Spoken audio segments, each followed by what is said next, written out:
Santa Claus, Part 1.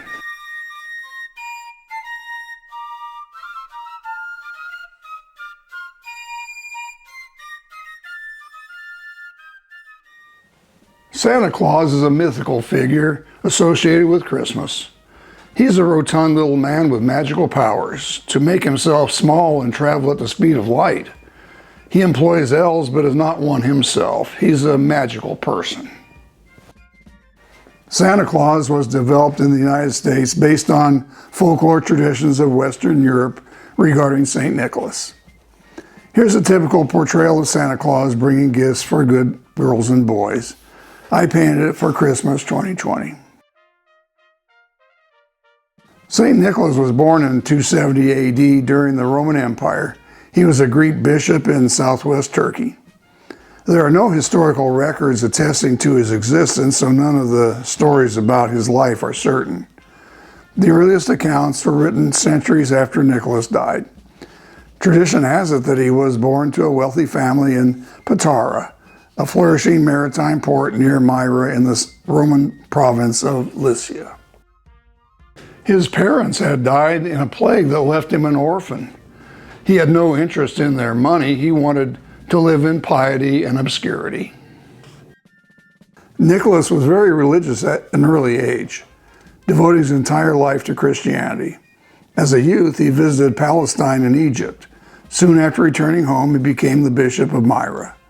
During the persecution of Christians by the Emperor Diocletian, 303 to 305, Nicholas was held prisoner and probably tortured. He was set free 10 years later when Constantine became emperor and legalized the worship of Jesus Christ in 313. It is said that Nicholas attended the Council of Nicaea in 325, where Christian doctrine was standardized. During the proceedings, Nicholas allegedly struck the heretic Arius in the face. Nicholas was stripped of some of his regalia, but the other bishops came to think highly of him and he was totally restored. Nicholas devoted his life to helping the poor and suffering. He became known for his generosity, particularly towards women and children. He loved to give generous gifts to the poor. Once he provided a pious but impoverished Christian with dowries for his 3 daughters by leaving gold coins in their father's house. This meant men would marry them, avoiding a life of poverty and maybe even prostitution. He dropped bags of gold down a chimney for each young lady. The gold landed in stockings that they had hung by the fire to dry. This is the origin of the Christmas stockings and perhaps Santa and his gifts coming down the chimney as well.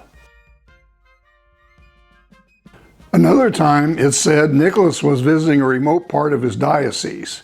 He learned that the ruler of the city, or the governor, had condemned 3 innocent men to death. They were to die that morning. He hurried to the executioner's field where the first prisoner was on his knees, awaiting the fatal blow.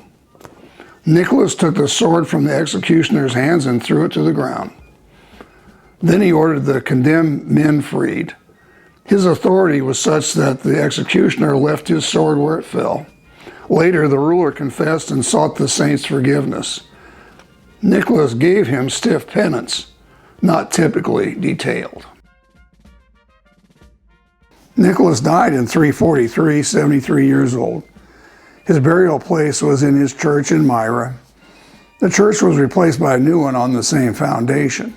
The city is now called Demre, and the church is now a museum, the St. Nicholas Center. In October 2022, routine scans of the floor by archaeologists indicated where the sarcophagus is. It has not been excavated. Previous legends said the saint's bones were moved to Italy during the First Crusade in the 1090s. Nicholas became a saint by popular acclaim centuries before the Church in Rome canonized him in 1446. By the Renaissance, he was the most popular saint in Europe. Numerous miracles are attributed to his intercession. 3 times he calmed the sea to save drowning sailors. He also freed prisoners unjustly sentenced to death by appearing to the authorities in dreams. During a famine, a butcher or innkeeper tricked 3 boys into his establishment, murdered them, and placed their dismembered bodies in barrels to pickle. Years later, St. Nicholas arrived. He confronted the man and commanded that the salting tub be opened. After praying fervently to God, the saint raised the boys back to life. Nicholas rescued a child, Basilos, who had been kidnapped by Muslim pirates. The saint took the boy by the hair and transported him through the air back to his family. Another version has the boy enslaved serving the emir a drink in a golden cup on St. Nicholas Day.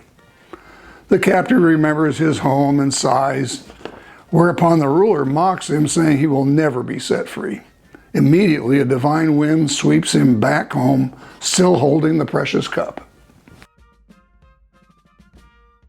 Nicholas is the patron saint of children as well as students, teachers, sailors, and victims of sex trafficking.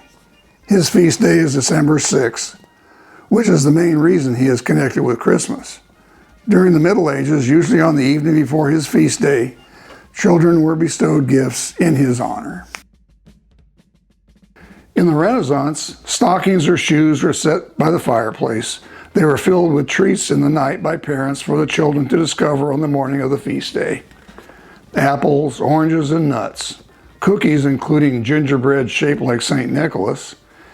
Candies and candy canes, which were shaped to represent the saint's crozier or crook. Diamond-shaped breads. Small toys like little dolls, knights, and spinning tops. Lumps of coal or sticks were for misbehaving children. Sometimes little ones left carrots or sugar cubes for St. Nicholas's donkey. Later, he was said to ride a horse. After the Reformation of the 1500s, St. Nicholas was largely forgotten in Protestant Europe. His memory was kept alive in Holland, though, as Sinterklaas, Dutch for St. Nicholas. In the Catholic regions of the Netherlands, Belgium, Austria, and the Czech Republic, and southern Germany, St. Nicholas is usually portrayed as a white bearded bishop carrying an emblematic crooked staff to gather the flock. He arrives on December 6th as a kind of prelude to Christmas. In the Netherlands, Sinterklaas also has a dark-skinned helper called Black Pete. Black Pete goes down chimneys to give good children sweets, biscuits, and treats. Bad children get a lump of coal or a stick. Black Pete wears Renaissance clothing and is pretty theatrical. Why is Black Pete black? Some have tried to soften this by saying it's the chimney soot, but the fact is there were Negro slaves in Holland several centuries ago. They're black boys serving Sinterklaas the bishop. There's no team of reindeer. St. Nicholas rides a white horse. In the European traditions, none of the saint's helpers are said to be elves. Most are depicted as manservants who act as a foil to the good-hearted saint. These rough characters punish naughty children by swatting them with a birch branch. Some, like farmhand Rupert in Germany, have soot-covered faces from chimney visits. Others, like Krampus, Claw, in Bavaria and Austria, were more monstrous figures. Krampus has claw-like horns on his head. To really put the fear of God in children, they're told he even carries brats away in a basket to eat them in his cave or drag them to hell. In practice, you can give him a sausage to eat instead, and he'll go away. These characters possibly evolved from earlier pagan beliefs about winter solstice spirits arriving during the long nights, but there is no mention of them before the 1600s, when they were associated with the good saint. The creepy Krampus is now more popular than ever. Sometimes teams of them appear on doorsteps. St. Nicholas and his escorts don't always make a personal appearance. In some places, children leave their shoes by the window or the door on the night of December 5. They awaken the next day to discover small gifts and goodies stuffed into their shoes left by St. Nicholas. The Dutch began colonizing New York in 1624. They established trading posts on Manhattan Island and at Fort Orange, Albany. Santa Claus was invented by New Yorkers yearning for old Dutch traditions. Sinterklaas was anglicized into Santa Claus, a name first used in the U.S. press in 1773. In Washington Irving's Knickerbocker's History of New York, 1809, Santa Claus has lost his bishop's apparel and is pictured as a thick-bellied Dutch sailor with a pipe, wearing a green winter coat. Irving's book was a parody of the Dutch culture in New York, and much of this portrait is his joking invention. Irving says Olaf van Cortlandt, the first customs officer of New Amsterdam, New York City, and later sheriff, had a dream. Quote, "And lo, the good Saint Nicholas came riding over the tops of the trees in that same wagon wherein he brings his yearly presents to children. And he descended hard by where the heroic Cortlandts had made their late repast. And he lit his pipe by the fire and sat himself down and smoked, and the smoke from his pipe ascended into the air and spread like a cloud overhead.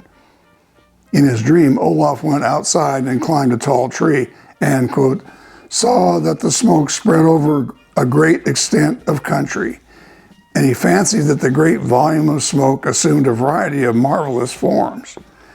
In dim obscurity, he saw palaces and domes and lofty spires, all of which lasted but a moment and then faded away until the whole rolled off and nothing but the green woods were left." End quote. Back inside, he saw St. Nicholas putting out his pipe, quote, "and laying his finger beside his nose, gave the astonished Van Cortlandt a very significant look. Then mounting his wagon, he returned over the treetops and disappeared. And Van Cortlandt awoke from his sleep greatly instructed, and he aroused his companions and related to them his dream, and interpreted that it was the will of St. Nicholas they should settle down and build the city here." End quote, New York City. Irving's interpretation of Santa Claus is part of the broader movement to tone down the increasingly wild Christmas celebrations of the era, which included aggressive home invasions by the poor under the guise of wassailing and substantial sexual license. In 1821, an anonymous illustrated children's poem, "Old Santa Claus with Much Delight," was published. It was a huge advancement towards our modern Santa Claus. The poem described Santa Claus in a reindeer sleigh bringing rewards to children. The poem goes, quote, "His reindeer he drives this frosty night over chimney tops and tracks of snow to bring his yearly gifts to you." End quote. This is the first instance of Santa's sleigh drawn by reindeer. The tradition of gift givers entering dwellings through the chimney is found in European countries, but they're always St. Nicholas's helpers, not the old man himself. Now he took over that elfin job and advanced the notion he is a jolly old elf. The poem continues, quote, "The steady friend of virtuous youth, the friend of duty and of truth, each Christmas Eve he joys to come where peace and love had made their home. Though to many houses he has been, and various beds and stockings seen, some white as snow and neatly mended, others that seem for pigs intended," end quote. Sinterklaas says, quote, "To some I gave a pretty doll, to some a peg top, spinning top, or a ball. No crackers, cannons, or rockets to blow their eyes up, or their pockets. Wherever I found good girls or boys that hated quarrel, strife, and noise, I left an apple or a tart, or wooden gun or painted cart. No drums to stun their mother's ear, no swords to make their sisters fear. But where I found the children naughty, in manners crude, in temper haughty, thankless to parents, liars, swearers, boxers or cheats, or base talebearers, I left a long black birchen rod, such as the dreaded command of God directs a parent's hand to use when virtue's path his sons refuse, end quote. On December 23rd, 1823, some other modern ideas about Santa Claus first appeared with the anonymous publication of the poem A Visit from St. Nicholas, better known today as 'Twas the Night Before Christmas. It was printed in the Troy, New York Sentinel. 14 years later, the friend of Clement Moore, a Bible scholar and real estate developer, claimed that Moore was the author. 20 years later, the family of the Revolutionary War veteran and farmer Henry Livingston protested that he wrote the poem. Some of Livingston's children remembered him reading it to them 15 years before it was published. In the famous 1823 poem, St. Nick is described as, quote, chubby and plump, a right jolly old elf, with a little round belly that shook when he laughed like a bowl full of jelly, end quote. The, quote, miniature sleigh and 8 tiny reindeer further indicated he was a physically diminutive person. The reindeer are all named Dasher, Dancer, Prancer, Vixen, Comet, Cupid, Dunder, and Blixen. Dunder and Blixen came from the old Dutch words for thunder and lightning, which were later changed to the more German-sounding Donner and Blitzen. The poem clearly describes Santa gaining access by the chimney.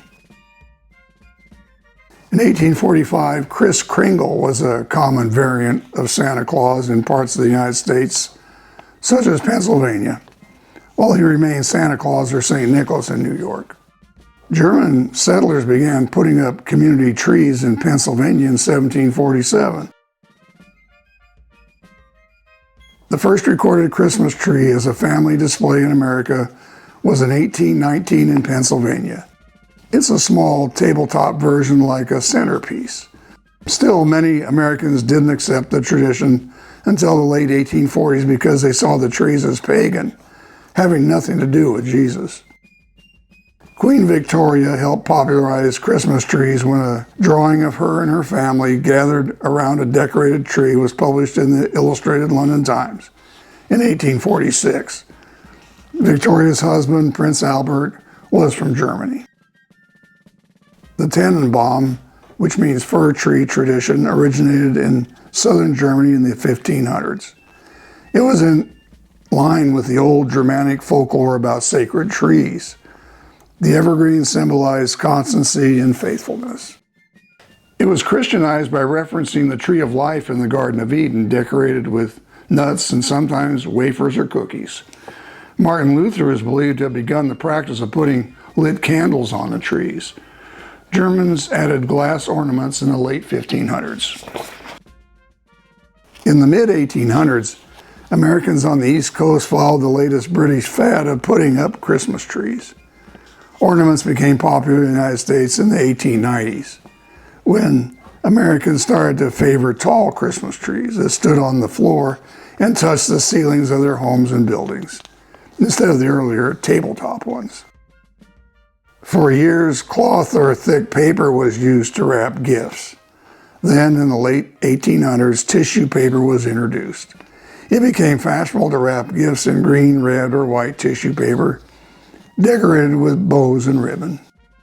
Christmas was a religious holiday before the 1800s, but now forces were transforming it into the secular commercial celebration that we know today.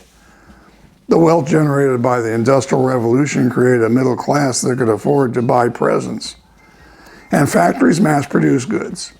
Examples of the holiday began to appear in popular literature. As the years passed, Santa Claus evolved into the heavy-set character we now recognize. One of the first artists to define his modern image was Thomas Nast, a German-born American cartoonist. Nast first immortalized Santa Claus in an illustration for an 1863 issue of Harper's Weekly, Santa in Camp. He's bringing gifts for Union troops. Nast based Santa's bearded face and round belly partially on himself. Thomas Nast was inspired by the Pelsnickel folklore character in southern Germany, where he was born. Pelsnickel was a crotchety Christmas gift-bringer figure, that region's version of the St. Nicholas assistant motif. He wears tattered, patched-together clothing and ragged furs. Pelsnickel visits children, snapping his whip to frighten the naughty and rewarding the good with candy, nuts, and little cakes carried in a bag on his back. His name comes from the German words for wallop and Nicholas. It is said that Nast borrowed a couple features from the Pelsnickel he knew as a child in creating the image of the American Santa Claus: the fur trim, the boots. A companion illustration Thomas Nast did for that 1863 issue of Harper's Weekly was Christmas Eve. Highly sentimental, it reminded soldiers what they were fighting for. Nast's wife and children modeled for the scene on the left, where she prays looking out the window. The pictures decorating the upper corners were especially good renditions of Santa Claus. The spires and rooftops shown were from Nast's hometown, Morristown, New Jersey. Drawings of Santa by Nast appeared in Harper's Weekly until 1886, 33 illustrations in all. The 1881 image, known as Merry Old Santa Claus, is Nast's most famous portrait of the Christmas immortal, red suit and all. Thomas Nast was probably the inventor of the idea that Santa Claus lives at the North Pole. His image in the December 1866 Harper's Magazine issue was a collage of engravings entitled Santa Claus and His Works, which included one captioned, Santa Clausville, NP. This quaint little European-style village labeled Santa Clausville North Pole, it stands for, has a church and apartment buildings. The buildings are surrounded by stubby pine trees, stiff farm animals, and milkmaids. It is more like a toy village made of blocks than a realistic place. Perhaps the artist was inspired by his own children's toys. Like so many other details of the legend of Santa Claus, his home at the exotic and faraway North Pole is a simple but influential fancy of Thomas Nast's imagination.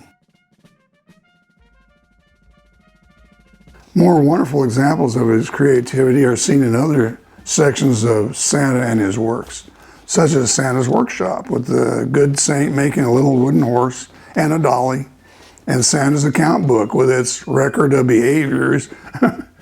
He also shows the old man at the end of Christmas week with his feet up by the fireplace, all reflected the artist's memories of his childhood in Germany. A color collection of Nast's pictures published in 1869 had a poem by George W. Webster, which was also entitled Santa Claus and His Works. It says Santa's home was, quote, near the North Pole in the ice and snow, end quote. The tale had become well known by the mid-1870s. In medieval Germanic and Nordic cultures, elves were thought of as beings with magical powers and supernatural beauty.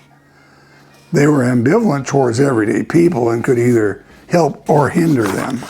Beliefs varied considerably over time and place and flourished in both pre-Christian and Christian periods. Louisa May Alcott wrote a book entitled Christmas Elves in 1850, but never published it. Elves, sometimes malicious creatures in medieval times, now seemed endearing.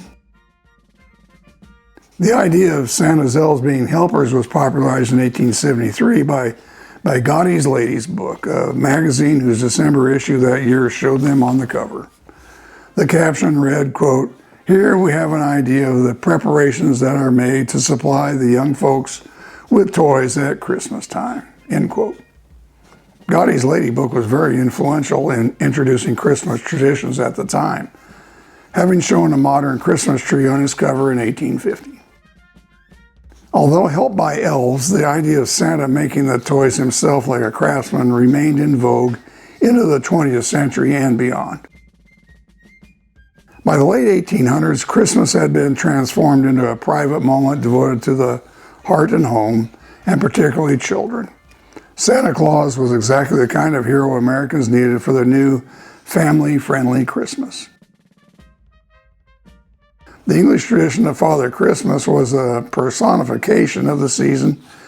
He dates back as far as the early 1500s during the reign of Henry VIII. Father Christmas was pictured as a large man in green robes lined in fur. He was strictly allegorical. typifying the spirit of good cheer at Christmas time. He brought peace, joy, good food, wine, and revelry.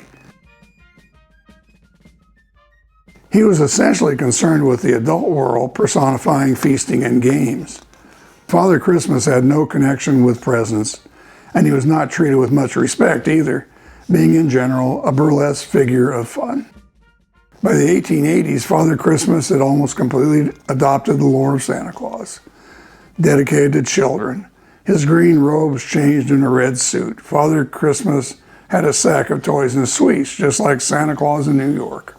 The idea of Santa Claus having a wife was a creation of American authors.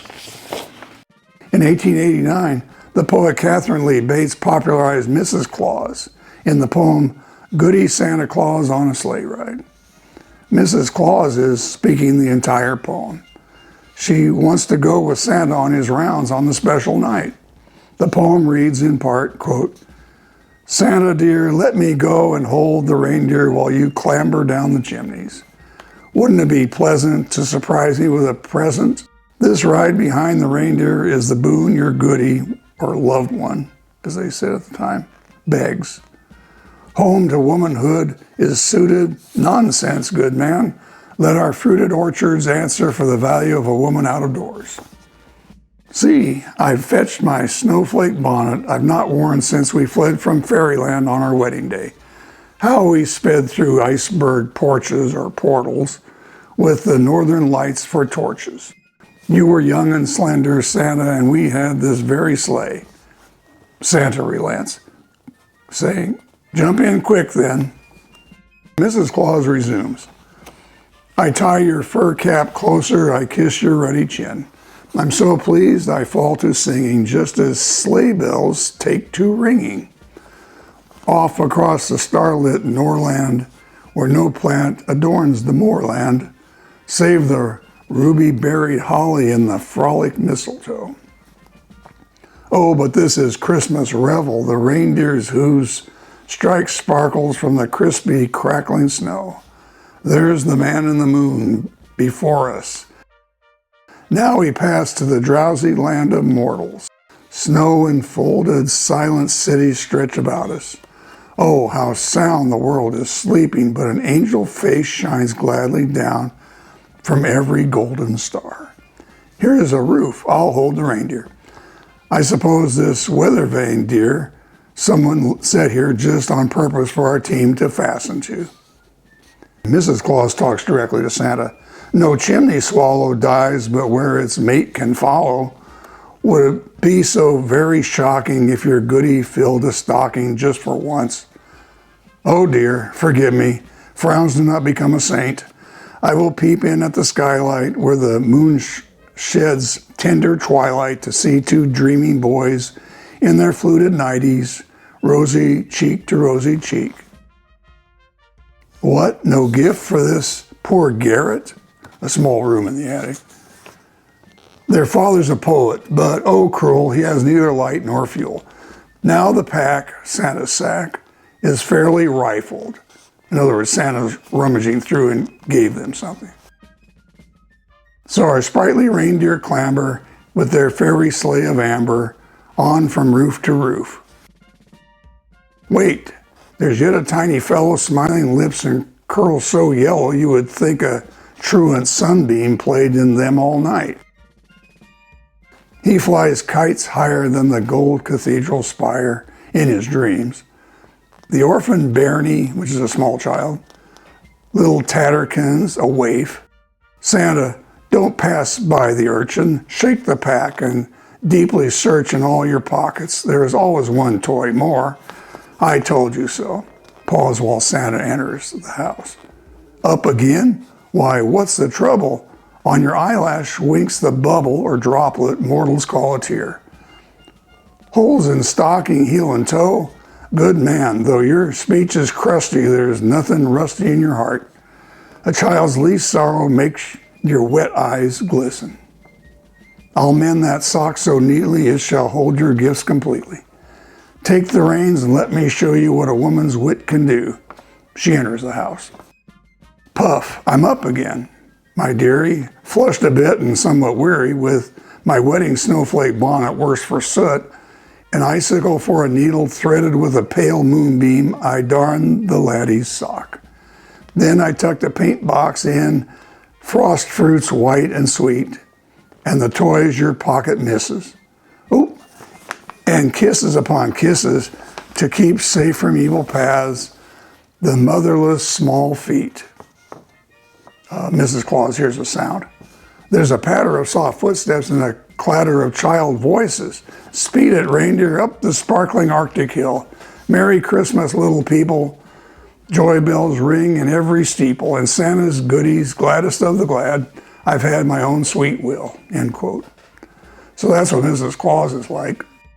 Another lasting contribution by Catherine Lee Bates was the lyrics for America the Beautiful, which she wrote in 1893.